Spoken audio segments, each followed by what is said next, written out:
Hey guys, it's Juan Zuniga and this is Jensek, and today we're going to talk about what is Bitcoin.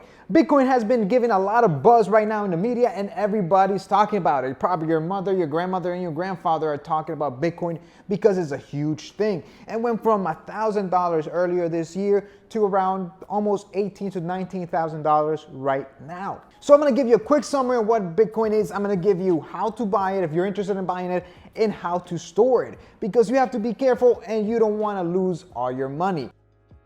Bitcoin is the first decentralized type of currency.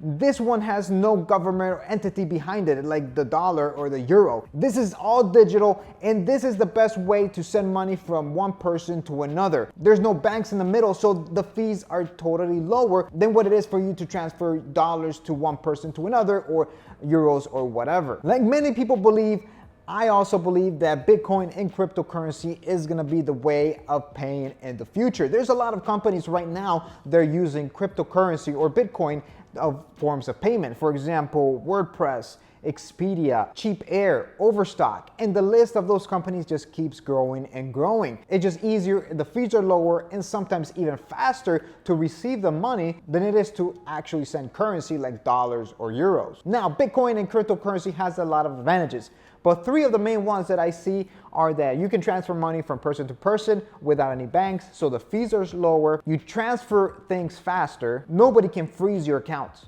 If for whatever reason something happens, they can freeze your accounts if you have money in there. With Bitcoin, they can't freeze your accounts. And finally, there's no arbitrary limits or prerequisites when it comes to buying Bitcoin. You just open an account, verify your identity, and buy some Bitcoin. Now, when I'm talking about buying, there's ways to buy Bitcoin. There's an exchange where you can go and buy Bitcoin, Litecoin, Ethereum, and so many other ones. There's, for example, Bitstamp and Kraken. There's Coinbase, there's GDAX, and my favorite ones are GDAX and Coinbase. They're the most user-friendly. There's the ones that are gonna give you the most customer service, and both GDAX and Coinbase are owned by the same company. Now, Coinbase is easier to use than GDAX, but GDAX has lower fees. Their fees runs between 0 to 0.25%, and in Coinbase are around 1.25%.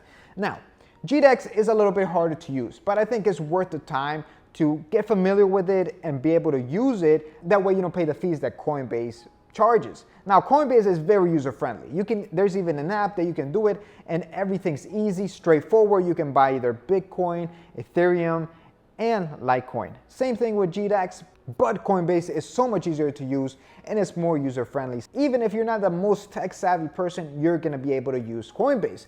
GDAX is a little bit more complicated, it's more intricate, but is easier than other ones like Kraken and Bitstamp. So those are my two favorite ones because they're just easier to use.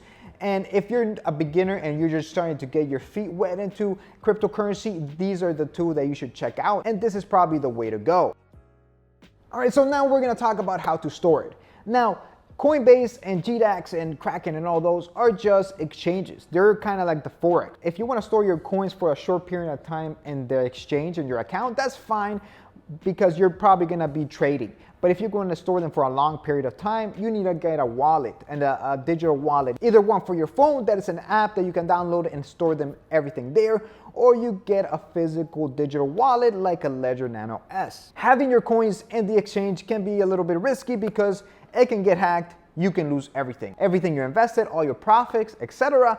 can go poof. There's a lot of apps out there that have this function. For example, Coinbase is not only an exchange, they also have a wallet integrated. Now, there's other apps out there like Mycelium, Bitcoin Wallet, Bread Wallet, Copay that you can download from the App Store and use as your Bitcoin wallet. I don't like using those because I'm here for the long run, so I like using the hardware. And in my opinion, the Ledger Nano S is where I want to go. This one, you can get it from their website. It'll cost you around 57 euros. I feel this is the best way to go. You can still have access to your money right away if you want to, but you'll need a computer to access it. I feel phones can be hacked very easily, so having something separate with all your money in is more safe. And you can have this little device either saved in your safe or in a safe deposit box, wherever you feel it's safe. You can put it in there if you're gonna save that money for the long run. What I like about the Ledger Nano S is that it stores your private key in a safe location inside the device.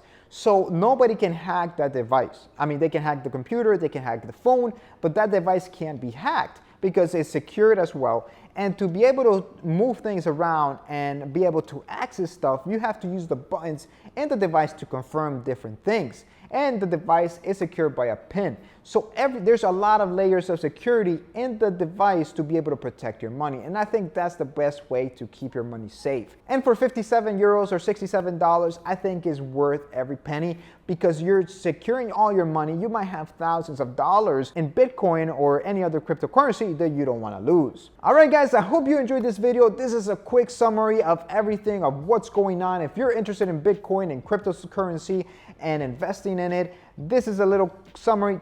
Do your research, do more research about it. There's a lot of videos out there, there's a lot of articles out there, and be responsible with your money. Make sure you research before you invest and make sure you know what you're getting yourself into.